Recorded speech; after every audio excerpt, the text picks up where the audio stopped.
adalah gembalaku, takkan kekurangan aku. Ia membaringkan aku di padang berumput hijau. Saudara-saudara yang terkasih di dalam Kristus, selamat pagi. Salam jumpa lagi dalam Sabda Siap Saji. Kamis 26 Oktober 2023, hari biasa pekan ke-19 warna liturgi hijau. Marilah berdoa dalam nama Bapa dan Putra dan Roh Kudus. Amin. Allah Bapa, sumber cinta dan belas kasih, Engkau memampukan kami untuk setia kepadamu. Semoga kami setia melayani Kristus dan berani menentang kuasa dosa dalam kehidupan ini, dengan pengantaran Yesus Kristus Putramu, Tuhan kami, yang bersama dengan Dikau dalam persatuan Roh Kudus, hidup dan berkuasa Allah sepanjang segala masa. Amin. Tuhan bersamamu Dan bersama rohmu. Inilah Injil Yesus Kristus menurut Lukas. Dimuliakanlah Tuhan. Lukas bab 12 ayat 49 sampai dengan 53. Pada suatu ketika Yesus bersabda kepada murid-muridnya, "Aku datang melemparkan api ke dunia. Dan betapa aku dambakan agar api itu selalu menyala. Aku harus menerima baptisan dan betapa susah hatiku sebelum hal itu berlangsung. Kalian sangka aku datang membawa damai ke bumi? Bukan damai, melainkan pertentangan. Karena mulai sekarang akan ada pertentangan antara 5 orang dalam satu rumah, 3 melawan 2 dan 2 melawan 3. Mereka akan saling bertentangan. Bapa melawan putranya dan putra melawan bapanya. Ibu melawan putrinya dan putri melawan ibunya. Ibu mertua melawan menantu dan menantu melawan ibu mertuanya."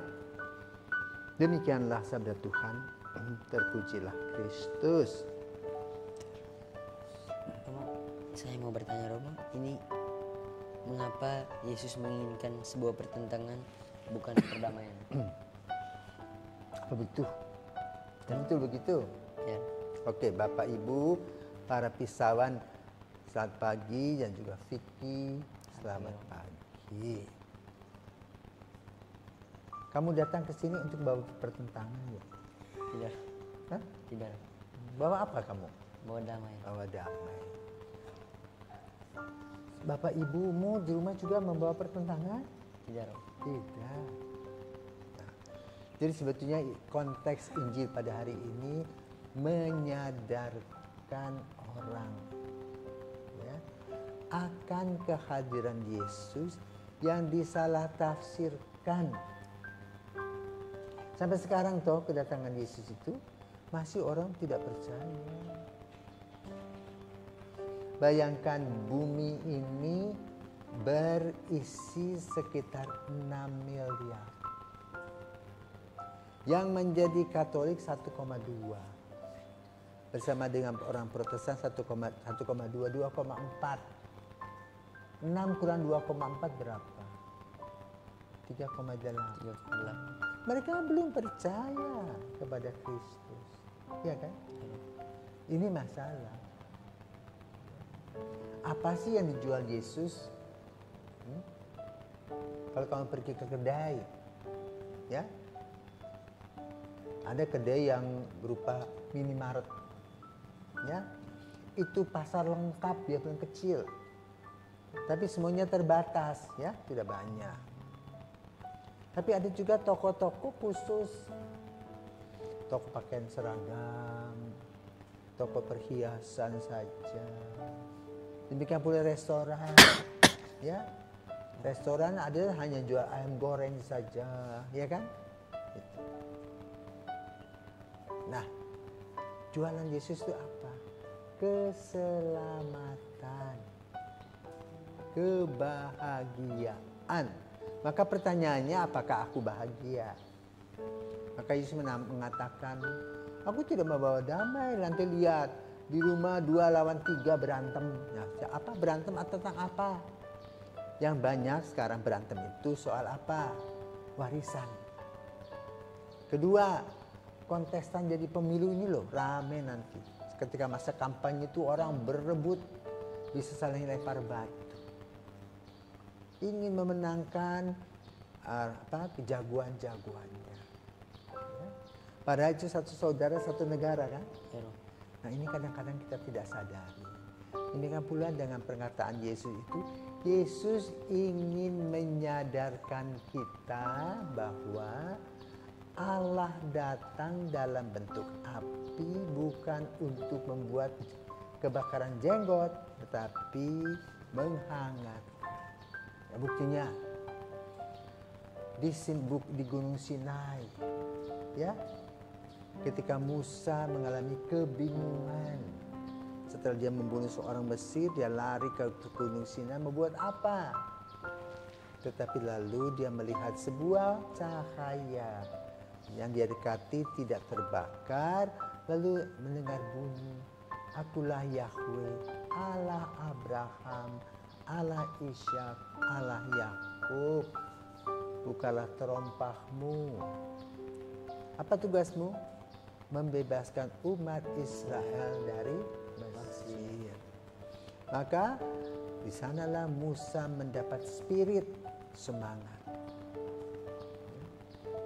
Kemudian juga kalau kita membuka Injil dari Perjanjian Lama, ya, kitab Kejadian, digambarkan bahwa Allah melayang-layang, terbang melayang, akan hinggapi hati kita.